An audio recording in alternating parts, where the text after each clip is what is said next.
10강에서 12강까지 할 수만 있다면 여호수아와 사사기 그리고 룻기, 원래 룻기까지 하는데 좀 다음에 해야 될 일들 생각해서 좀 사무엘상 한 8장까지를 달려갈 수 있었으면 참 좋겠습니다. 성령께서 은혜를 주셔서 달려가면서 말씀의 구속사의 맥을 보면서 또 그 가운데 복음이 철철철 드러날 수 있도록 우리의 눈을 활짝 열어주시기를 소망합니다. 또 바쁜 가운데 이렇게 말씀을 사모하셔서 하나님 앞에 함께 말씀 앞에 쓰신 우리 믿음의 동역자님들과 선교사님들 또 믿음의 동역자님들에게 감사드립니다.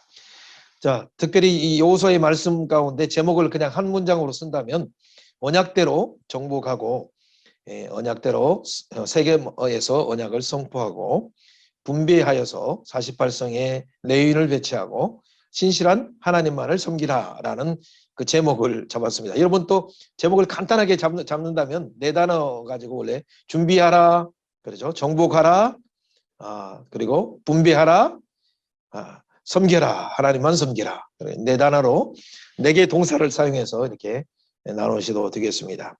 자, 어떻게 하시든지 여러분들이 이제 제목을 한번 잡아보시고 하나님께서 자, 우리가 모세오경을 그동안 달려오면서 모세오경의 결론적인 부분이 언약이 어떻게 성취되는가가 이제 바로 여호수아에서 성취되는 것이 1차적으로 많이 이루어집니다. 그래서 모세오경을 보통 오경이라고도 하고 6경이라고 이렇게 말하는 분들도 있습니다. 모세 6경에서 여호수아까지 포함되는 경우도 있지만 저희들의 학문적으로 접근하는 것보다는 구속사의 맥석에서 접근하기 때문에 어떻게 하나님이 아브라함에게 약속하신 것을 이루셨는가, 어떻게 또 모세를 통해서 약속하신 말씀을 이루시고 있는가, 그 말씀하신 것이 하나도 응하지 않는 것이 없도록 하나님이 여호수아를 통해서 어떻게 완전하게 이루시는가를 언약에 신실하신 하나님의 그 부분에서 우리가 초점을 맞춰서 달려가면서 봅니다. 그러면서도 여호수아는 단순한 정복과 기쁨이면서도 동시에 왜 이 가나안 땅을 철저하게 이렇게 도멸하실까? 왜 도말하실까? 이제 그래 하나님은 정말 사랑의 하나님이서 신실한 하나님이신데 이렇게 악에 대해서 이렇게 진노하시면서 철저하게 이렇게 도멸하시는가? 그런 의문들도 가질 수 있습니다. 그런데 이런 부분들은 지금 단순히 그들이 잘못한 부분을 바로 심판하시는 것이 아니라 이미 몇 차례 예고된 것처럼 그리고 400년 전, 500년 전에 아브라함을 통해서도 그들의 죄가 그거 다 가득 찼어요.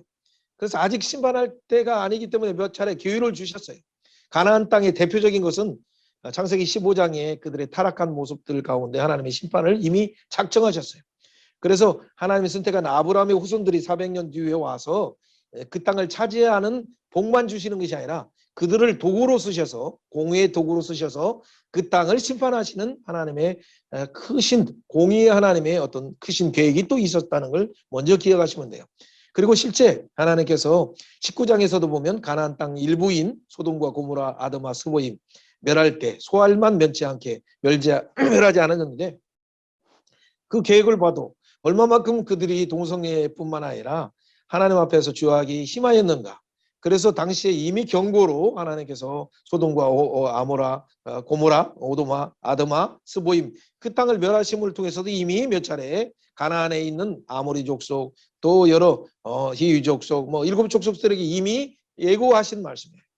그리고 출애굽기 12장에서 이미 유월절을 여호와의 군대로 하나님께서 아직 무장되지 않았지만 메시아를 바라보는 그들에게 구원받는 그들에게 여호와의 군대로 출동하게 하신 이유도 바로 하나님께서 결국 가나안 땅을 진멸하는 도구로 여호와의 군대를 바로 250만을 사용하시는 하나님의 목적이 있었음을 알게 됩니다. 이것이 바로 창세기 15장에서 횃불 언약, 아브라함에게 언약한 하나는 별 언약이 있는데 별 언약과 횃불 언약 속에서 약속하신 그 내용이 그대로 이루어지는 거죠.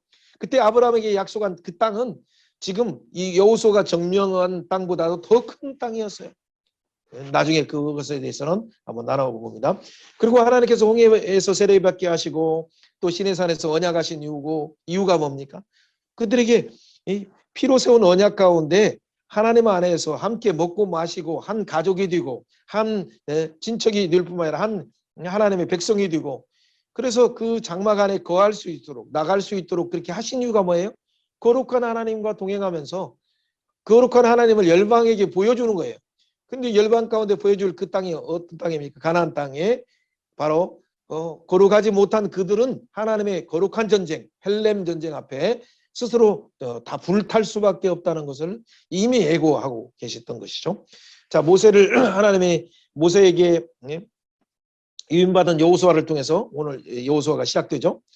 여호수아는 가나안 땅을 정복하고 진멸했어요. 근데 진멸 중에도 믿음으로 살아가는 사람들이 있죠. 대표적인 사람이 누굽니까? 라합은 진멸 중에서 구원을 받았다는 거. 라합과 그 가족들. 그렇죠. 그들은 혈통상은 유대인이 아니었지만은 그들이 구원받은 것은 오직 그 당시에 하나님께서 유대인들을 통해서 들려주시는 홍해를 건너게 하시고 유월절 어린 양을 통해서 구원하신 구원의 소식을 들었어요. 하늘의 만나를 주셨다는 걸 들었어요. 생수를 마시게 하셨다는 걸 들었어요. 복음을 듣고 라합은 반응했어요. 복음을 듣고 이 하나님의 유월절 어린 양을 통해서 그들을 구원하신 소식을 듣고 나도 그분들에게 영접하면서 화친하면서 뭔가 그분들의 언약 속에 참여하겠다라고 생각해서 정탐 가운데를 맞이했죠. 그들을 살려주고 3일 동안 잘 보호하고 그러고 나서 붉은 줄 언약의 약속처럼 그들은 구원을 받고 그 가족의 구원을 받았어요. 개인만이 아니라 9장에 나오는 나중에 기브온 사람들은 어떻게 구원받아요? 기브온 거민이에요. 족장들이죠. 그 안에 많은 거민들이 어떻게 구원을 받아요? 그들도 똑같은 정보의 소식을 들었어요. 하나님께서 구원하신 특별한 이스라엘 백성들, 그 유월절 어린 양을 통해서 구원하신 그들이 함께 하신 하나님의 소식에 대한 것을 복음을 들었어요. 근데 9장 3절에 나중에 보면 그들은 듣고 반응하는 것이 달라요. 듣고 화친하면서 그 언약 속에 들어가길 원해요. 근데 동일하게 그때 당시에 기브온과 더불어서 동맹했던 나머지 예루살렘뿐만 아니라 블레셋 지역들의 또 5 왕들은 뭐예요? 듣고 반응하는 것이 거부하는 거죠. 오히려 하나님을 대적하고 여호수아를 대적하고 이스라엘 백성들을 대적하는 형태로 있다가 그 진멸에 참여할 수밖에 없었다는 걸 기억하면 되는 거죠. 그럼에도 불구하고 또 이렇게 반문할 수 있어요. 그러면 많은 사람들이 믿음으로 라합처럼 기브온처럼 참여한 것처럼 그러면 유대인들 중에도 진짜 믿은 사람이 있느냐? 그렇게 말할 수 있죠. 그 말을 존중하기 때문에 먼저 우리가 서론 부분에서 본론에 들어가기 전에 확인할 수 있는 것이 뭐예요? 7장의 사건이죠. 바로 여리고 정복하고 나서 그들은 기뻐하고 상당히 너무 기뻐했어요. 하나님이 하신 언약대로 진짜 정복할 수 있다는 걸 알았는데 그중에 유다지파는 뭐예요? 명문지파죠. 장차 오시는 메시아의 언약을 따라서 살아가는 자예요. 이미 광야도 통과했던 그가 그 중에 아간이라는 자는 그 믿음으로 그 헬렘 전쟁의 속성을 여호와의 전쟁이라는 그 속성을 정확하게 이해하지 못했어요. 그 속성은 하나님의 전쟁이기 때문에 그 믿는 자들은 구원을 받을 뿐만 아니라 거부하는 자들은 다 불태움을 당할 수밖에 진멸이 받을 수밖에 없다는 그것을 놓쳤어요. 복음은 2가지 속성이에요. 복음은 기쁜 소식이면서 그 소식을 거부하는 자들에게는 불타는 진멸의 소식이라는 것을 놓쳤어요. 그러다 보니까 오히려 몇 가지를 자기의 욕심으로 숨기다 보니까 오히려 혈통은 유다 지파에 있었고 명문 가문이었지만은 아간과 그 가족들은 하나님의 여호와의 헬렘의 전쟁에 거룩한 불에 불타게 되는 진멸받게 되었다는 걸 우리는 오히려 알게 돼요. 그렇다면 진짜 유대인들도 믿음으로 바라보지 않으면 그 땅을 차지할 수 없었다는 걸 우리는 반증으로 분명히 알 수 있죠. 그렇다면 그 땅에 차지하는 공동체, 그 공동체 가나안 공동체는 어떤 공동체가 되었는가? 그렇죠. 언약을 믿음으로 받아들이죠.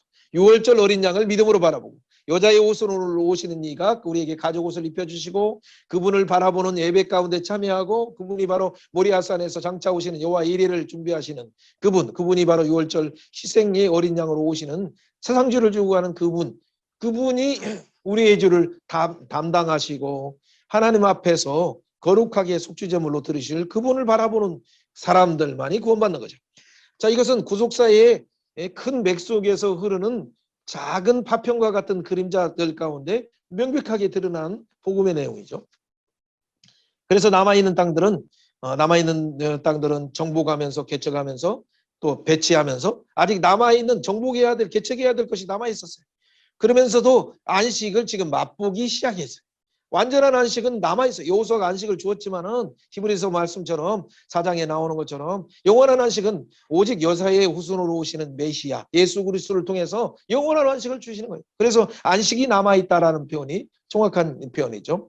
자, 우리가 이미 족장 시대를 지나서 그리고 이제 한 사람 그 아브라함을 통해서 12 이스라엘이 나오고 야곱이 나오고 야곱의 후손 중에 70명이 지어서 250만이 되고 자 430년 후에 이제 열방을 향해서 또 가나안 땅을 향해서 이렇게 가는 이 프로젝트가 족장 프로젝트가 연족선상에서 독수리 프로젝트로 바뀌어서 그것이 바로 세상을 향해서 열방이 독수리처럼 날아가는 제사장 나라의 그 사명을 미션을 위임받았다는 걸 우리가 보았어요. 그렇다면 이 미션을 가진 민족은 결국 제사장 나라로서 하나님의 군대로서 하나님의 공의와 거룩을 보여줘야 하기 때문에 악한 것은 진멸하는 거예요. 그리고 하나님의 그 공의 가운데 복음의 소식을 듣고 화친하면서 회개하면서 나오는 자들은 그 언약 속에 참여해서 그 땅을 함께 차지하는 공동체가 되는 것이죠. 이런 큰 구속사의 맥 속에서 하나님께서 어떻게 우리를 구원하시는가 복음의 경륜을 우리가 볼 수 있는 것이죠.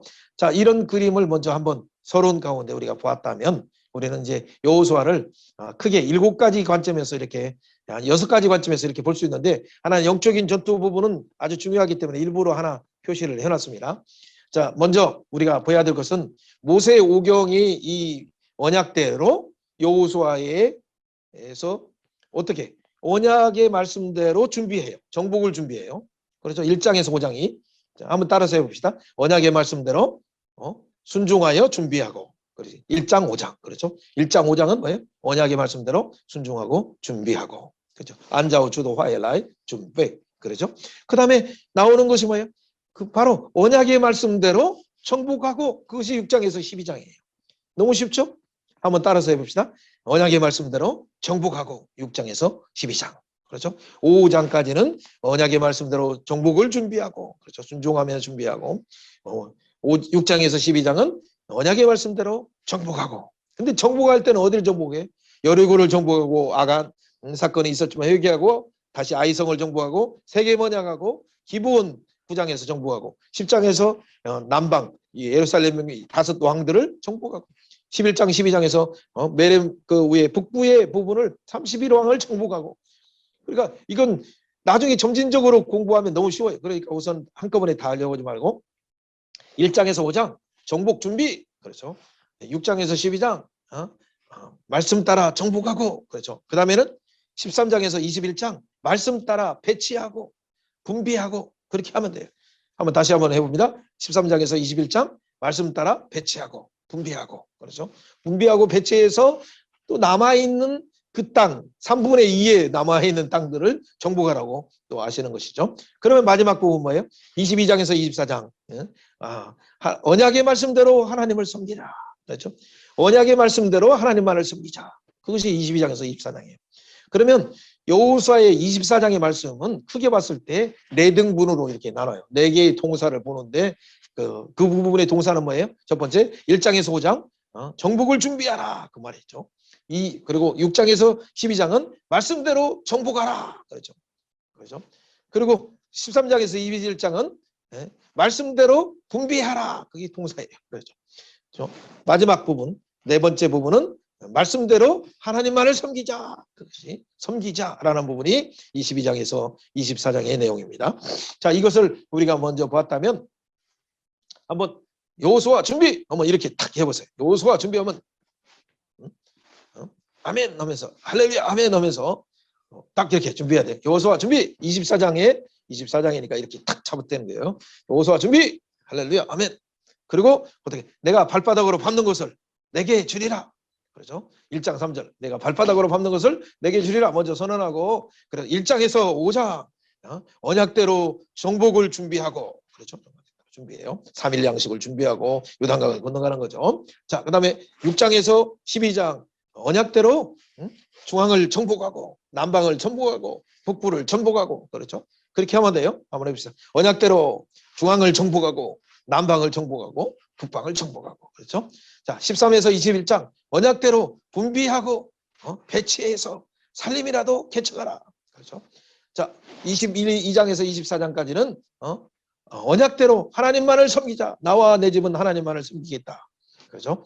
자, 이걸 먼저 하신다면 그 다음에 연습 시간에 이제 하면 됩니다. 그때 언약대로 분배할 때 중요한 내용은 세 번째, 언약대로 배치하고 분배할 뿐만 아니라 남아있는 땅에 12지파의 모든 구석구석에 12지파에게 48성을 돌라고 했어요. 그리고 레위인에게 줬어요. 그 말은 레위인들에게 그 성 속에서 다 침투해서 모든 지파 가운데 어느 지파든지 항상 하나님의 말씀을 밝힐 수 있도록 하나님의 말씀을 증거할 수 있도록, 그래서 말씀의 통치가 이루어지는 하나님 나라.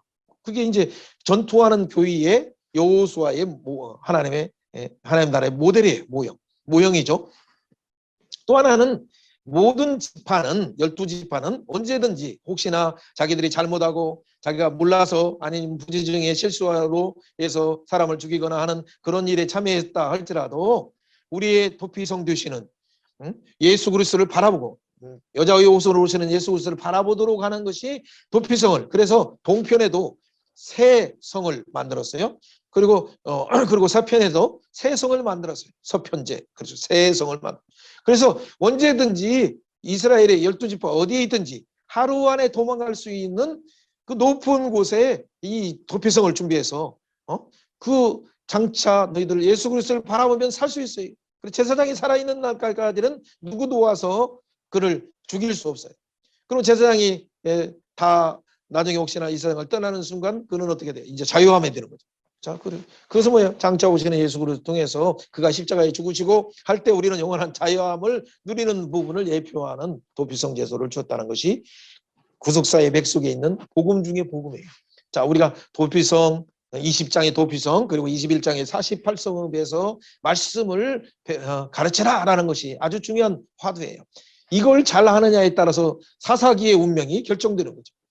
다음 세대, 3세대, 우리가 지금 살아가는 앞으로의 메타버스, 이 인공지능 시대 때에 이 관건은 우리가 여호수아처럼 이렇게 정복하는 것도 중요한데, 정복한 후에 그 다음 우리의 3세대, 우리의 다음 세대들에게 언약의 말씀을, 메시아의 언약의 복음을 새 신인류라고 하는 그들에게 어떻게 전수하느냐가 우리의 관건이에요.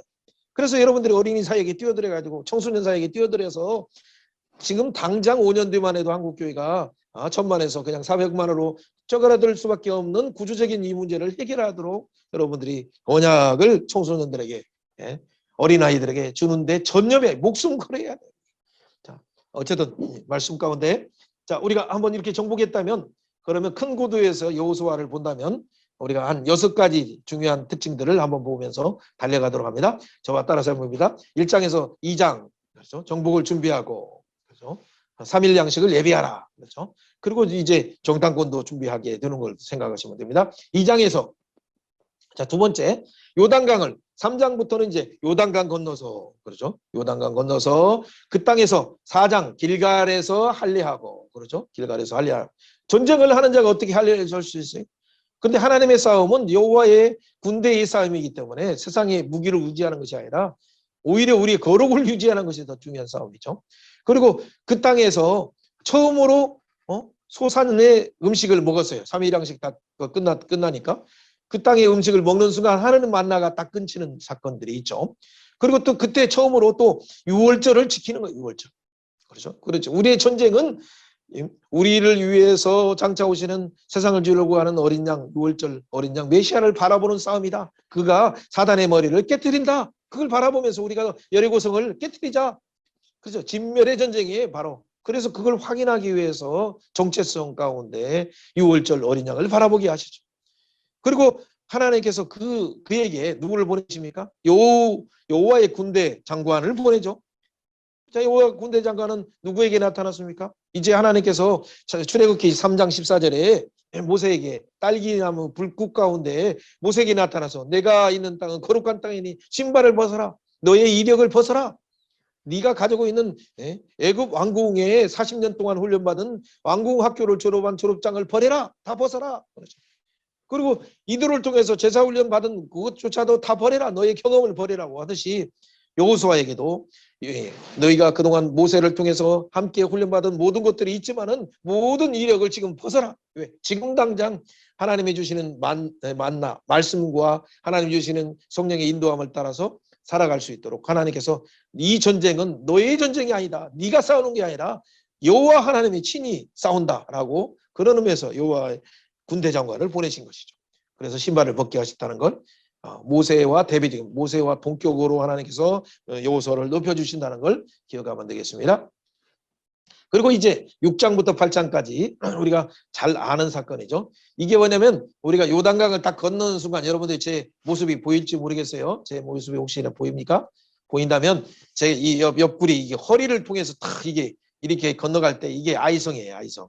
아이성을 건너가지고 그 다음에 달려가는 곳이 아이성을 지나고 나면 조금 중간에 지대가 베델 아이 이 중간의 사이예요. 그래서 여러분 나중에 혹시나 기억에서 제 간단하게 진입해 보면 너무 간단해요. 이게 갈릴리 호수 한번 따라해봅시다. 머리를 이렇게 보면서 갈릴리 호수 그렇죠? 갈릴리 호수 그래서 갈릴리 바다가 이렇게 머리처럼 고구마처럼 이렇게 생겼어요. 그리고 이 목줄기 따라서 이게 우리 이렇게 다 위쪽으로 내려가는 것이 뭐예요? 요단강이에요. 요단강.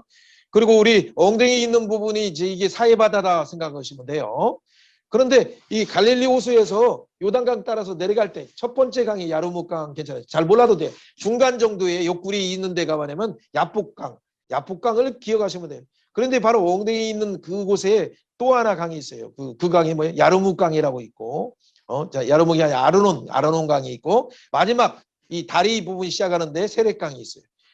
이 동편에 있는 네 강만 잘 알으면 여러분 이건 계시록까지 아주 유익이 있어요. 자, 지금은 정복하지 않아도 되니까 우선 나중에 여러분이 혹시나 만드는 걸 통해서도 가르치는 방법이 있으니까 한번 그건 나중에 하겠습니다. 어쨌든 지금 바로 옆구리를 사해 위에 있는 모압 평지에서 건너면 바로 뭐가 나오냐면 길갈에서 지금 할례하고 길갈에서 지금 두들비도 세워놓고 유월절도 지키고 만나를 먹고 그러고 나서 어떻게 돼? 여리고로 바로 가까운 여리고를 이제 한 바퀴씩 도는 거예요.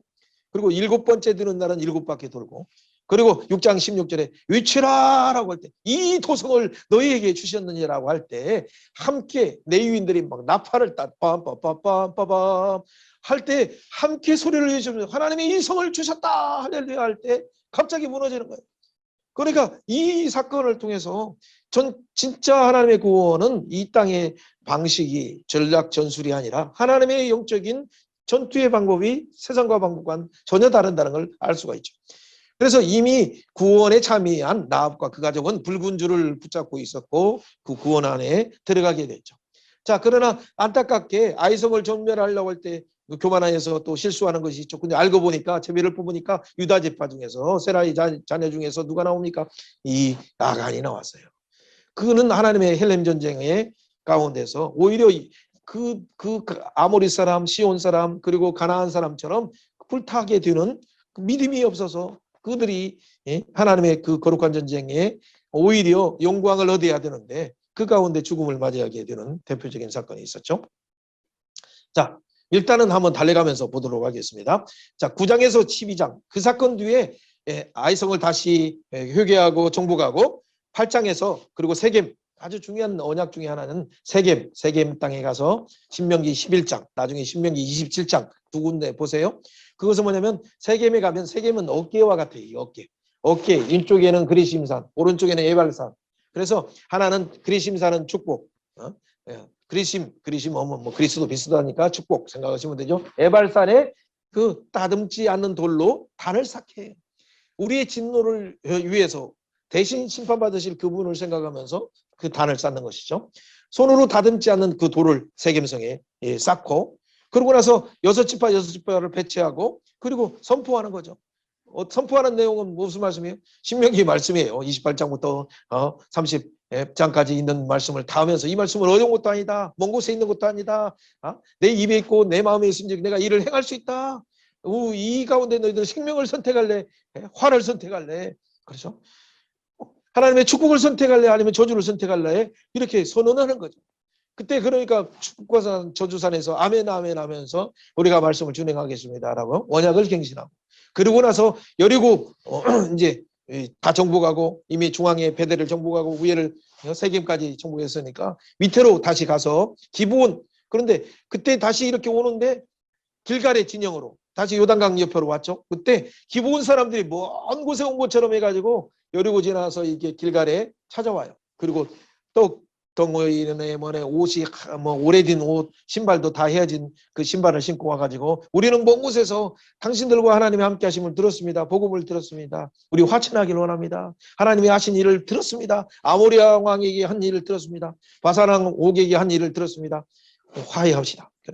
그래서 그들이 계약서를 쓰죠. 먼 곳에 온 것이 확실해. 먼지도 많이 써 있고 또 보니까 곰팡이가 났어. 그래서 하나님께 물어보지 않고 언약을 했죠. 그런데 나중에 알고 보니까 이 사람들이 가까운 중앙에 있는 기브온 사람들이라는 걸 알고 막 사람들이 원망하기 시작하죠. 그런데 하나님의 이름을 한번 언약했기 때문에 이들은 언약에 참여한 자다. 이들을 죽이지 말라라고 하면서 분명히 말했죠. 그 대신 그들은 여호와의 전에 앞으로 물 뗄 때 나무를 준비하고 물을 기르는 자로서 그 봉사하도록 하라라고 해서 그분들도 기뻐하면서 참여하게 됐죠. 그런데 이 9장의 사건은 정말 하나님이 예루살렘뿐만 아니라 남방을 정복하기 위해서 하나님이 특별히 기브온의 이 화친을 통해서 우리의 연약을 통해서 역전의 원리를 사용하신 아주 놀라운 하나님의 계책이었어요. 그건 어떻게 할 수 있는가? 우리가 잘 알죠. 왜냐하면 남방의 왕들이 기브온과 연합했던 이 기브온이 이스라엘 사람들에게 화친했다는 걸 듣고 9장 3절에 보면 9장 1절에 2절에 보니까 다들 그 소식을 들었어요. 듣고 나서 일심으로 모여서 그리고 이스라엘을 공격하기 전에는 힘드니까 우선 먼저 기브온에게 혼내려고 기브온을 공격하려고 모였어요. 그러니까 기브온 사람들이 놀라서 다시 어디까지 보냅니까? 여리고 지나서 길갈 진영에까지 사람을 보내요. 큰일 났습니다. 우리를 위해서 치러 이 적들이 왔으니 도와주세요. 그러니까 여호수아가 듣고 어떻게 돼? 하나님께 물어보니까 하나님이 빨리 달려가라고 그래요. 그래서 밤새도록 달려서 그 다음날 아침 새벽에 갑자기 공격이 온 거예요. 며칠 걸릴 줄 알았는데 이 사람들은 넋놓고 있다가 보니까 그날 새벽에 바로 여호수아의 군대가 와가지고 막 공격하니까 이들이 막 도망가서 얼마나 도망하는데 그 신나는 싸움들은 9장과 10장에 여러분 잘 알죠? 우박이 내려서 그들을 아얄란드 골짜기에서 다들 박살내고 그리고 태양아 기브온에 멈추라. 그래서 달아 아얄란드 골짜기에 멈추라는 그 전무후무한 사건들을 우리가 보게 돼요. 그걸 통해서 남방을 정복하게 되고 나중에는 북방까지도 정복하게 되는 그 사건들을 우리는 기억합니다. 자, 세 번째. 성경을 읽으면서 이렇게 사실은 이렇게 해야 또 재밌는데 그냥 제일 먼저 얘기만 하는 것은 여러분들이 시간이 됐을 때 좀 성경을 더 보시면서 이렇게 하시면 더 좋겠죠. 자, 그래서 혹시나 지금 이렇게 직강하는 것들도 있는데 혹시나 제가 따로 녹음한 것들은 여러분들이 원하신다면 그 고유의 번호를 이렇게 또 주어서 이렇게 두 강좌를 이렇게 들으면 좀 더 확연하게 들을 수 있으니까 그러면 중국반에서는 원하는 목표를 달성할 수 있으리라 생각해요.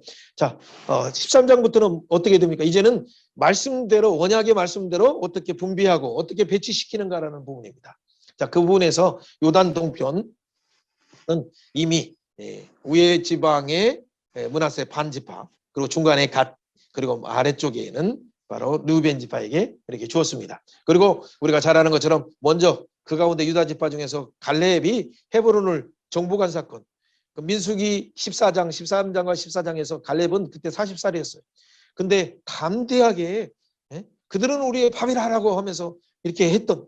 그리고 이제 85세가 되고 45년이나 지났는데 이 헤브론에 진짜 와서 내가 나이가 들었어도 이건 내가 이 살림이라 하지만 내가 캐치할 수 있습니다라고 정복했어요. 정말 믿음이 큰 사람이죠. 그래서 그에게 먼저 헤브론을 주고 또 그의 나중에 보니까 딸과 악사 같은 경우는 어떻게 돼? 오느니엘과 더불어서 밑에 아랫셈, 윗셈, 아랏 옛날 그 유명한 아랏 지역, 포르마 지역 맨날 실패하고 뭐고 하는 그런 지역을 또 점령하는 걸 보면 참 대단한 믿음의 사람이죠. 자, 그리고 나서 15장에 유다 지파가 중요하기 때문에 유다 지파에게 분배를 하죠.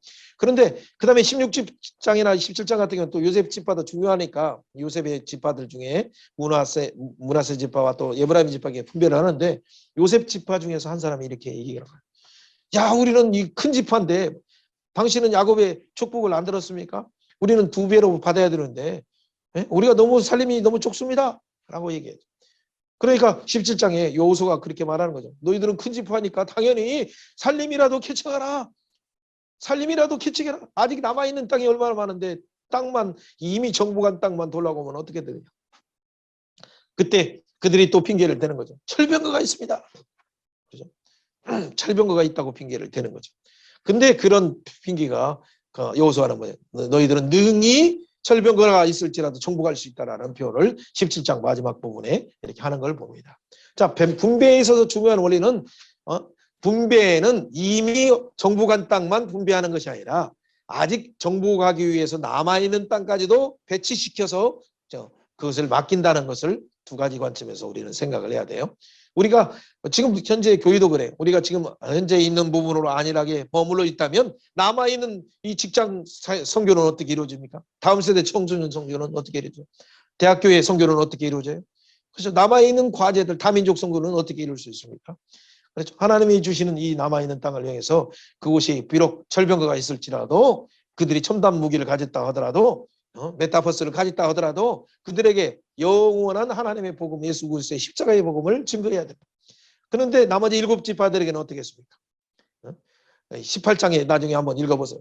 그들에게 7지파들에게는 3명씩 정탐꾼은 이때는 3명씩 뽑으라고 해서 두루 다니면서 그려보라. 그렇죠. 그려보고 그리고 나서 실로에 모이게 해서 그 가운데 투표해서 분배를 시키는 거죠. 자, 아주 중요한 원리예요. 조금 이따가 한 번 더 성경을 한번 찾아보면서도 얘기하겠습니다. 그리고 또 하나의 분배, 배치, 분배, 이미 정복한 땅을 분배했어요. 이미 정복하지 않은, 아직 정복하지 남아있는, 우리는 구원은 이미 얻었어요. 근데 우리는 남아있는 구원이 있어요. 이 바로 여호수아는 전투하는 교회의 우리의 모습이에요. 그래서 우리에게 주신 것은 뭐예요? 항상 우리의 정복은 무엇을 통해서요? 우리의 도피섬 되신 예수 그리스도를 바라보면서 이 입장에, 그래서 동편의 새성, 그리고 서편의 중요한 하루길에 달릴 수 있는 새성을 도피성으로 6성을 준비하죠. 그리고 21장에서는 바로 레위의 48 성읍을 주어서 12지파의 어느 구석구석마다 하나님의 말씀을 강조하고 가르칠 수 있도록 레위를 배치했다는 것이 분배와 배치에 있어서 아주 핵심이에요. 자, 그 다음 한번 봅니다. 마지막 부분 22장에서는 요단 동편에 있는 2지파 반이 돌아가면서 너무 감사해. 하나님 주신 은혜가 너무 감사해. 그래서 우리 지파들이 다 분배됐으니까. 그래서 우리 혹시나 후손들이 잊어버릴까 봐 요단강 가기 전에 이 큰 애단을, 증거의 단을 쌓았어요. 하나님이 우리에게 베푸신 은혜를 절대 잊지 말자는 그런 선한 의도에서 증거의 단을 쌓았는데 모세가 듣거나 다른 사람이 들어서 오해해가지고 이분들이 어떠든지라 경위를 조사하다 보니까 선한 뜻에서 했기 때문에 그들을 축복하면서 다시 가게 했죠. 자, 이것이 22장의 애단, 증거단이라는 부분이죠. 23장, 24장은 여호수아가 그들을 부르고 그들을 유임하면서 그들에게 율법적을 기록하고 그들을 결단시키는 거죠. 하나님이 우리 조상 아브라함의 아버지 데라가 구상 숭배했지만 우리를 강 건너 오게 있어서 약속한 이 땅을 주셔서 이 땅을 차지하겠는데 우리가 혹시나 그 강 건너 신이나 아니면 애굽의 신이나 아니면 가나안 신을 심는데 하면 우리는 이 땅에서 멸하게 된다. 나와 내 집은 하나님 말을 섬기겠는데 너희들은 어떻게 하겠느냐. 그러니까 저희들도 하나님 말을 섬기겠습니다. 결단하고 언약하고 그다음에 율법적을 기록하고 그리고 유임하고 축복하고 모세와 같이 또 여호수아는 그곳에 이제 죽게 되는 것이죠. 자, 이것이 여호수아의 큰 틀에서 부분이에요. 6가지 부분 중에서 지금 하지 않은 내용 중에서 내용은 다른 것이에요. 부속사의 맥속에서 복음이 드러나는 부분이니까 이 정도만 여러분 기억하시면 상당히 중요한 부분을 먼저 보았던 거예요. 자, 그렇다면 여기에서 우리는 앞으로 볼 때 이 복음이 준비할 때도 어떻게 선포되는가, 또 정복할 때도 복음이 어떻게 선포되는가를 조금 더 유심히 보세요. 그때 항상 복음이 선포될 때는 두 길이 나눠졌어요. 어떤 두 길? 영접하는 자들은 생명순환으로, 예를 들면 라합은 그 가족이 함께 구원을 받고 두 길. 그러나 그 라합에 참여하지 않고 그 가운데 싸우는 자들은 또 그 가운데 영원한 멸망에 참여하게 되는 거. 두 진영이 어떻게 나누는가를 보면서, 그리고 나서 그의 이후에 하나님 나라 회복이 하나님 앞에 예비하는 거, 그리고 가족과 관계, 또 만물이 하나님의 통치로 어떻게 들어가는가, 1, 2, 3 그 관점에서 여러분들 계속 이렇게 유심히 한번 보시면 돼요. 나중에 시간이 조금 든다면 이런 부분들을 우리가 연구하는 방법, 그래서 다른 성경을 보더라도 이런 관점에서 한번 베스트 1, 2, 3 말씀과 성령의 인도하심을 따라 복음이 뭔가를 보고 복음에 따라 두 진영은 어떻게 나누는가, 두 진영을 통해서 하나님 나라 창조 질서, 하나님 관계, 사람 관계, 만물 관계가 어떻게 회복되는가를 찾아보는 훈련들을 하면 더 좋겠죠. 자, 어쨌든 우리가 일단은 정복 부분에 대해서 큰 틀에서 다 봤어요. 그러면 먼저 이 부분을 다른 관점에서 표현한다면 이렇게 표현할 수 있어요. 사도행전과 오늘 여호수아를 동일한 관점에서 오늘 신약에서는 우리가 이렇게 두 가지를 본다면 첫 번째는 뭐예요? 1장에서 5장에 나오는 것 자체가 태도에 있어서의 문제예요. 태도. 에티튜드, 우리의 태도는 뭐예요? 우리의 고도, 얼티튜드를 결정하는 거예요. 우리의 고도를 어떤 태도로 준비하느냐. 그러니까 여호수아에게 하나님이 말씀하실 때 내가 모세와 너에게 한 것 같이 너와 함께한다. 내가 발바닥으로 밟는 것을 내게 준다 하면 여호수아는 아멘하면서 그때 받는 아멘하고 순종하면서 그 말씀을 가지고 족장들에게 다니면서 두루 무장시키고 3일 양식을 준비하게 하고 하는 즉각 순종으로 가는 거. 이것이 아주 태도에서 중요한 거예요. 그가 준비하는 태도는 어떤가? 그러면서 정복할 때도 관점이 중요해요. 퍼스펙티브. 두 번째, 6장부터 12장의 관점은 뭐예요?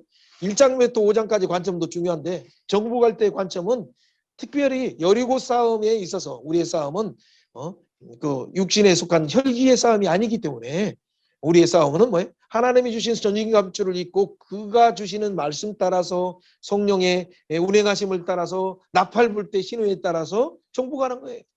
그런 관점이 분명히 6장을 통해서 16절을 통해서 이 도성을 주셨느냐 할 때 동시에 레위인들이 나팔을 불고 나팔을 불 때 온 백성이 힘을 합쳐서 하나님을 찬양하면서 이 성을 주신 하나님을 하나님께 영광을 돌릴 때 도멸하는 하나님의 놀라운 지진의 역사가 일어나서 그 성을 도멸하게 되는 것이죠. 이 관점을 열어야 돼요. 그런데 이 관점이 또 하나 열리는 거 뭐예요? 퍼스펙티브 중에서 중요한 것이 7장의 아간의 사건. 하나님의 전쟁은 믿음으로 바라져야 하면 불타는 그 성과 함께 불타는구나. 믿음으로 메시아의 언약을 바라보지 않으면 그 성과 함께 불타는 전쟁임을 기억해야 돼요. 자, 그런 부분에서 고린도전서 3장에도 3장 11절 15절 말씀, 우리는 하나님의 성전인데 이 하나님의 성전을 무너뜨리는 것이 뭐냐? 인본주의 생각, 세속적인 생각으로 지금 여호수아를 통해서 모세 오경의 완성인 하나님의 전투하는 교회가 세상 나라에 대해서 왕 같은 제사장 나라의 구약 교회가 완전히 모델을 보이는 그 순간에 세속적인 방법으로 세우려고 하니까 하나님을 그때 바로 아간을 불태우신 것이죠.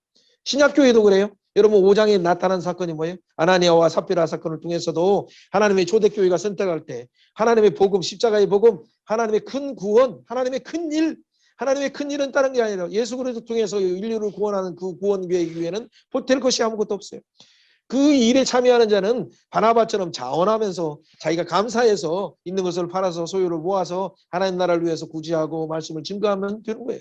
그런데 자기도 그 명예를 얻기 위해서 아나니아와 삽비라도 팔긴 팔았는데 팔아서 조금 팔았던 이 부분만 나눠줘 하나님께 드려도 누가 뭐라고 안 해요. 그런데 이것을 다 파는 것을 들은 것처럼 하고 나머지는 또 감추다가 성령을 어떻게 소유했느냐 라고 말할 때 베드로의 그 성령의 충만한 상태에서 말할 때 그는 바로 헬렘 전쟁의 불에 태움받아서 바로 남편이 죽고 그 다음에 아내가 또 그것을 보고 또 죽게 되는 것이죠. 우리는 이 거룩한 전, 왜냐하면 하나님의 거룩한 초대교회가 세워주는 첫 출발이기 때문에 더 엄격하게 다루신다는 걸 우리는 기억하시면 돼요. 자, 이런 관점이 퍼스펙티브 가운데 우리 있어야 오늘날 신인류를 향해서 우리가 전쟁할 때 특히 이 싸움은 거룩의 싸움이에요. 정말 이 시대가 음란하고 잘못된 형태로 이미 악순환의 7번 악순환의 그 뿌리 속에 지금 가고 있어요. 법조차도 악순환의 그 가운데 가도록 동성애를 방조할 뿐만 아니라 그것을 가운데 죄를 줄 수밖에 없는 그 사회적인 법을 그렇게 만들고 있는 기가 막힌 시대에 우리는 살고 있어요. 그렇다면 우리의 싸움은 더 순수하고 더 하나님의 거룩한 방법으로 승리하는 관점이 열려야 돼요. 자, 그 다음에 그렇다면 점점점 우리 속에는 뭐예요? 메시아의 하나님 나라의 메시아의 그 지수, 퀴션, 하나님이 주신 그 지수가 예수의 충만한 지수, 장성한 예수 그리스도의 분량에 이르는 지수, 성령의 충만한 9가지 열매가 나타나는 그 지수로 충만하는 것이 참 필요해요. 자, 이 부분은 어떻게 해석할 것인가 나중에 한번 보시고 시간이 없기 때문에 빠르게 됩니다. 그러면서 동시에 말씀과 성령을 따라서 어떻게 우리가 체계화하는가. 조직신학의 사고의 틀이 우리 속에 머릿속에만 있어도 너무 좋아요. 그런데 머리만 있으면 절대 안 돼. 근데 성령의 뜨거움으로 우리 가슴이 뜨거워져야 돼. 그리고 우리가 언제든지 우리 손에 언약, 이 손톱에 언약하고 발에 언약하는 것처럼 우리의 귀와 손과 발에 언약의 피가 있어서 뜨거운 이 가슴을 가지고 언제든지 순종으로 나타나는 그 시스테매틱 스텝, 이 우리의 체계화, 눈 감고도 체질화되는 뭔가 예수의 생명이 나타나는 역동적인 선교가 나타나야 돼. 자, 이런 부분에서 한번 이렇게 보시면 돼. 자, 1장에서 5장이 우리의 태도를 좀 강조한다는 부분에서 태도를 한번 살펴보시고 6장에서 12장은 전투하는 우리의 관점이 더 확장되길 바라고, 그리고 13장에서 21장에는 우리의 관계력이 분배뿐만 아니라 이 배치 속에서 어떻게 48성에서 역할을 내서 점점점 선교의 확장으로 가야 될 것인가, 이걸 잘 바라보시고 우리의 사회적인 함정 속에서 도피성 드신 예수를 어떻게 바라보는가라는 그런 관점에서 한번 관계력 가운데 지수를 한번 보시고, 그리고 이 체계화를 위해서 매일 하나님 앞에 동행하면서 예배드리는 삶이 그 다음 세대에게 예배드리는 이 체계화를 훈련시키는 것이 그 습관화, 인격화, 그것이 그 사람의 운명을 결정하게 된다는 걸 우리는 보면서 한번 이렇게 보시면 되겠습니다. 자, 나중에 뭐 필요하시면 자료를 함께 나눕니다. 자, 1장에서 2절 말씀을 한번 제가 읽어봅니다. 이제 너는 이 모든 백성들과 더불어, 자, 중요한 단어입니다. 일어나서 건너가서 주는 그 땅으로 가라. 그렇죠? 하나님이 주시는 그 땅으로 가라. 그렇죠? 내가 모세에게 말한 것 같이 너를 밤바닥으로 밟는 곳을 이미 너에게 줬다라고 표현하고 있죠. 그리고 이렇게 표현합니다. 율법책이 내 입에서 떠나지 말게 하며 주야로 그것을 묵상하며 그 안에 기록된 대로 다 지켜 행하라. 그래야면 내 길을 평탄케 하리라. 형통케 하리라. 형통은 뭐예요? 하나님과 동행하는 거예요. 하나님 말씀 안에 순종하는 거예요. 그 안에 거할 때 하나님의 승리는 보장되어 있는 거죠. 약속하신 말씀 가운데 거할 때 그 땅은 차지하게 된다는 걸 우리는 기억하면 돼요. 자, 그러면서 계속 강조하는 건 뭐예요? 9절의 말씀처럼 내가 내게 명령한 것이 아니냐? 강하고 담대하라. 두려워하지 말라. 놀라지 말라. 내가 어디로 가든지 내 하나님 여호와가 너와 함께 하느니라. 그쪽 동행한다는 거 그게 가면 돼요. 여러분, 오늘날 이 짧은 청소년이든 어떤 친구들 간에 진짜 앞으로에 대한 걱정, 미래에 대한 두려움, 그것 때문에 애들이 짓눌려 있어요. 그래서 잠시 그 두려움을 잊기 위해서 즐겁고 쾌락 있고 뭔가를 자극적인 걸 찾는 거예요. 그렇다면 이 직면한 자기 앞에 있는 이 두려움을 그 정치가 뭔가를 정확하게 보도록 하도록 해야 돼요. 그것은 죄 때문에 오는 사망 권세가 우리를 두렵게 한다는 걸 분명히 얘기해서 이 문제를 해결하신 예수님을 복음을 가르쳐주고 그들을 예수님을 영접한 자에게 주시는 죄에서 담대함이 나오고 죄에서 자유함을 나오고 그래서 그 주시는 평강 가운데 담대하게 나가는 그 신앙이 나온다는 걸 잘 가르쳐주면서 우리 연말을 잘 정리하는 것이 중요하죠. 자, 그 가운데서 뒷부분은 거기에만 멈추는 것이 아니라 양식을 준비하게 하고 진중에 두루 12지파에게 다니면서 족장들에게 말해서 요단을 건널 준비들을 이렇게 하는 것을 기억합니다. 태도가 고도를 결정합니다. 고도의 풍성을 결정한다는 걸 기억하시면서, 자, 그러면 준비 태도가 고도를 결정하는 것은 누구만 있었어요? 그뿐만 아니라 라합의 태도를 우리가 또 볼 수 있죠. 믿음으로 가나안 땅을 정탐한 그 사람들을 영접한 땅. 그래서 히브리서에도 표현하고 야고보서 2장에도 라합의 얘기가 표현돼요. 두 번 반복해서 히브리서뿐만 아니라 야고보서에서도 이 2장에도 라합을 평가를 하는 걸 꼭 기억하시면 돼요. 그리고 실제 라합은 또 어디에 나와요? 마태복음에 나오잖아요. 믿음의 여인들의 족보 예수 그리스도의 세계라 하면서 나오는 유다와 다말에게서 나온 베레스 나오듯이, 그리고 또 이제 라합과 더불어 살몬과 라합과 더불어서 누구를 하는가를 잘 보시면 되고, 그 뒤에 보니까 보아스와 또 룻을 또 이렇게 볼 수가 있죠. 그 뒤에 물론 이제 바세바 부분들도 기억하면 되겠죠. 자, 믿음으로 요단강을 건너는 그 사건은 제사장들이 이게 그들 앞에 가장 큰 문제는 뭐예요? 넘치는 이 홍해보다는 넘치지 않지만 그래도 강이 넘칠 때는 이때는 막 밀배일 때는 엄청나게 넘치는 범람하는 시기예요. 지금의 요단강 실제 가보면 그렇지 않지만은 옛날에 지금은 다 막아서 그래요. 그러나 그때 당시에는 엄청난 넘치는 이때예요. 근데 믿음으로 어떻게 홍해 바다 때는 우리가 창세기 출애굽기 14장 15장 때는 여호와의 큰 구원을 보라, 너희는 가만히 있어서 하나님의 큰 구원을 보라 하고 모세만 손가락을 다 손을 펼쳐서 바다를 향해서 가르쳤어요. 그러니까 쫙 갈라졌어요. 동풍이 불어와서. 그래서 그 길을 건넜어요. 근데 이때는 아니에요. 여기 지금 여호수아 이때는 이미 그들을 다시 훈련해서 재무장시켜서 하나님의 말씀을 받은 그들이기 때문에 어떻게 레위인들이 앞장서서 언약궤를 메고 믿음으로 창이란 요단강을 밟을 때 그때 갈라지기 시작했어요. 한번 믿음으로 선합시다. 자, 믿음의 사람, 말씀을 맡은 자가 밟으면 요단강은 갈라진다. 아멘. 이게 정복의 원리 중에 태도에서 중요한 거예요. 하나님이 큰 일을 행하시니까 우리가 믿음으로 밟을 때 요단강을 건너갈 수 있다는 걸 기억하시면 되겠습니다. 자, 믿음으로 그 다음에 어떻게 요단강을 건넜을 때 12돌비를 세워서 길갈에서 수치가 굴러갔다. 믿음으로 선언한 거예요. 한번 해봅시다. 길갈의 수치. 그렇죠? 애굽의 수치가 굴러갔다. 우리 볼링을 한다 생각하시고 손을 잡으시고 한번 해봅시다. 애굽의 수치, 종의 속성, 노예 근성 한번 선언해봅시다. 노예 근성아, 예수 이름으로 수치야 굴러가라. 그렇죠? 우울증아 굴러가라. 스트레스야 굴러가라.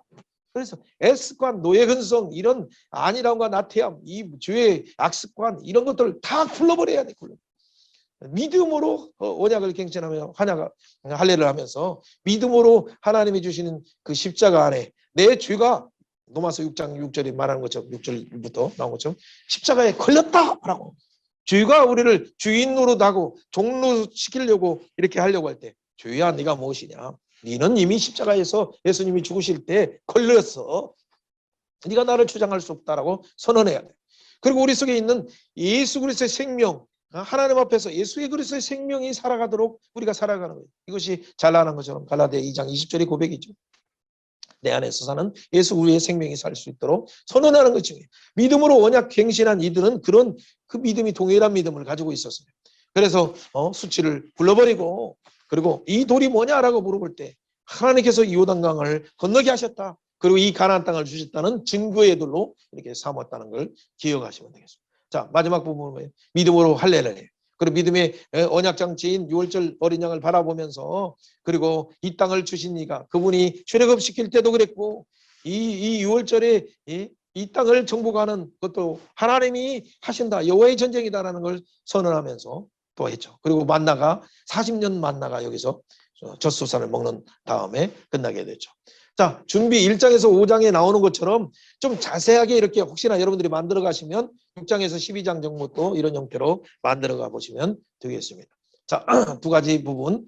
그 가운데 믿음은 한마디로 이렇게 히브리서 이렇게 정의하고 있죠. 믿음은 바라는 것의 실상이에요. 이 실상이라는 표현은 크게 보면 히포스타시스라는 이 표현은 뭐예요? 이 믿음은 우리가 바라는 것의 실체예요. 실체가. 그게 메타버스처럼 이게 가상현실이 아니라 이게 진짜 이루어지는 것으로 나타나요. 본질이 진짜 확신 가운데 이 실체가 나타나는 거예요. 믿음은 그래서 옛날 믿음의 사람들은 희미하게 보이는 것 같지만 진짜 실체 장차 오시는 그분을 바라보면서 기뻐했어요. 우리는 이미 오신 예수님, 언약된 예수님, 그 예수님이 보내신 성령을 받고 말씀이 이미 드러난 복음이 이미 드러난 계시의 시대에 살고 있어요. 그렇기 때문에 믿음은 어떤 믿음을 더 우리는 확연한 믿음을 실체의 믿음을 받았어요. 그리고 이 믿음은 뭐예요? 보이지 않는 것의 증거예요. 증거. 지금 뭐 당장 안 보일 뿐이지 이루어지는 증거예요. 우리의 미래가 확실하게 증거할 거예요. 그렇기 때문에 미래 10년 뒤의 일, 5년 뒤의 일, 지금 1년 뒤의 일, 당장 내일 일을 믿음으로 내가 아멘 하면서 먹는 거예요. 받는 거예요. 한번 손을 펴봅시다. 11장 이렇게 일일이 손을 펼치면서 믿음으로 바라보며 실체를 먹자 그렇죠. 받자 그렇죠. 아멘 하면서 받는 거예요. 그게 믿음의 사람들의 모습들이에요. 허다한 사람들이 이 믿음을 받았었다. 아벨뿐만 아니라 허다한 사람 믿음으로 이렇게 취했어요. 그 허다한 증인들이 있으니 우리는 무거운 짐과 얽매이 쉬운 줄을 벗어버리고 믿음의 장시자인 예수님, 믿음의 완성자인 예수님을 바라보면서 달려가는 것이 필요해요. 자, 그렇다면 우리는 어떻게 다시 한번 봅니다. 이 중에 보여야 될 부분을 조금만 확인하면서 이렇게 성경 구절을 이렇게 확인하면서 잠깐 보도록 합니다. 벌써 50분이 됐네요. 50분이 됐으면 여기서 멈춰도 되는데 한 가지 보겠습니다. 자, 우리가 6장 부분을 한번 이렇게 봐주세요. 6장 16절 몇 가지 성경 구절만 확인하면서 이렇게 한번 해봅니다. 옆에 구절들이 있으니까 한번 읽어봅니다. 6장 16절 한번 선언해 봅시다. 자, 외쳐라. 이 도성을 너에게 주셨느니라. 그렇죠? 사건 중에 아주 중요한 사건이에요. 여리고 정복 사건 중에서 이건 하나의 퍼포먼스가 아니라 진짜 믿음으로 취하는 선언이에요. 자, 이걸 선언할 때 스트레스와 숨겨진 우울증 그리고 우리를 괴롭게 하는 모든 것들이 다 떠나가는 걸 중요해요. 할례할 때도 길갈의 수치 떠나라 이렇게 우리가 4장에서 5장에서 이렇게 한 것처럼 다시 한번 생각해 보세요. 8장의 실패 속에서 아이성을 정복할 때의 모습을 한번 봅니다. 왼쪽의 화면을 보시면서 한번 여호수아에게 단창을 들고 여호수아에게 하나님이 말씀하시는 거예요. 이 도성을 주셨느니라. 그렇죠? 딱 지시하라. 그럼 이 도성을 주셨느니라. 지시하면서 8장 8.18 이 도성을 주셨느니라. 자, 10장 24절 아주 중요한 내용입니다. 예루살렘을 정복하고 다섯 왕을 정복했을 남방을 정복했을 때 그때 모습이에요. 이것은 뭐냐면 3장 창세기 3장 15절을 재현하는 거예요. 여자의 옷을 옷은 이가 뱀의 머리를 깨트리는 장면을 하나님께서 여호수아에게 말해서 왕들을 잡았다.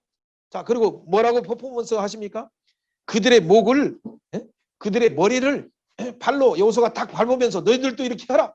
이게 뭐예요? 메시아 언약대로 창세기 3장 15절 우리가 믿는 메시아 그분이 뱀의 머리를 깨트릴 것이다. 왕들의 목을 밟고라고 하니까 너희는 두려워하지 말고 강하고 담대하라라고 하면서 10장 24절에 그들의 목을 팔로 밟고 그들의 머리를 깨트리는 장면. 여러분 이게 뭐냐면 골리앗의 머리를 나중에 받고 다윗이 깨트리는 장면. 그게 바로 창세기 3장 15절 복음을 영접한 자들의 퍼포먼스예요. 믿음으로 그것을 재현하는 거예요. 오늘날 이 시대를 악한 세력들의 목을 받고 그들의 머리를 깨트릴 자가 누굽니까? 우리는 사람은 사랑해요. 근데 그 배후의 역사는 사단의 머리를 예수의 이름으로 부활하신 예수님의 이름으로 십자가에 죽으신 예수님의 보혈의 피를 의지해서 성령의 예리한 날선 검을 가지고 깨트려야 되는 거예요. 아멘. 한번 선언해 보세요. 우리의 싸우는 병기는 육체에 속한 것이 아니라 오직 하나님 앞에서 견고한 진을 파하는 강력이라. 이 강력을 가지고 우리는 이 영적인 전투에서 승리해야 돼요. 자, 11장 6절에도 두려워하지 말라. 북방 정복할 때도 두려워하지 말라. 이 성을 너에게 붙였다. 한번 해보시죠. 자, 이 도성을 우리에게 붙였다. 다음 세대를 우리에게 붙였다. 다민족들을 우리에게 붙였다. 선언 정복할 때마다 여리고 정복할 때도 아이성 정복할 때도 신실하신 하나님은 예루살렘과 남방을 정복할 때도 북방의 왕들을 31왕을 정복할 때도 신실하신 하나님은 그때마다 와서 복음을 주셔서 예수의 이름으로 예수님의 피로 예수님의 희생의 사랑으로 계시록 12장 10절 11절의 말씀처럼 너희는 승리한다. 세상을 향해서 분명히 승리를 선언하시는 그 담대함. 이게 영적인 전투에서 6가지 나오는 다윗의 별, 메시아의 별뿐만 아니라 이게 영적 전투의 비밀 하나 부분, 7가지 부분을 여러분 마지막 잡으시면 큰 틀에서 어느 정도 됐습니다. 한번 해봅시다. 1장에서 5장 준비하고 6장에서 12장 정복하고 여리고 정복하고 아이 정복하고 그렇죠? 기브온 정복하고 남방 정복하고 북방 정복하고 할렐루야 아멘. 분비할 때 48성의 말씀을 밝히는 자를 배치하라. 도피성도 배치하라. 그렇죠? 22장에서 24장 하나님만을 섬기라. 나와 내 가족은 하나님만 섬기겠다. 네, 할렐루야. 아멘. 자, 여기까지 오늘 조금 제가 좀 시간이 오버해서 정말 죄송합니다. 여러분들에게 그래도 15분 정도의 시간을 드릴 테니까 그래도 15분 정도 시간을 가지고 한번 나누는 시간을 갖도록 하겠습니다. 예. 네, 혹시 질문이나 뭐 다른 거 있습니까? 혹시 이 연습하는 시간이 아주 중요하기 때문에 이렇게 말씀을 드리는 거예요. 그래서 연습하기가 좀 어렵다 하면 그 속으로 일단 들어가시고 안 되는 분들은 그냥 연습할 때도 이 먼저 보냈던 PDF를 보고 혼자 선언하면서 녹음을 한번 해보세요. 그렇게 하시면 내 동사 부분을 먼저 하고 내 동사가 된 분들은 정복 준비 1, 2장 그다음에 요단강 건너서 6월절 그렇죠. 3장부터 5장 그리고 여리고 정복, 아간 범죄, 아이성 정복, 세겜 언약 선포 그것이 6장에서 8장 잡고 9장에서 기본 화친 10장에서 그리고 예루살렘 정복하고 북방을 11장 12장 31왕 정복하고 이런 형태로 여러분들이 선언하는 연습을 하면 되겠습니다.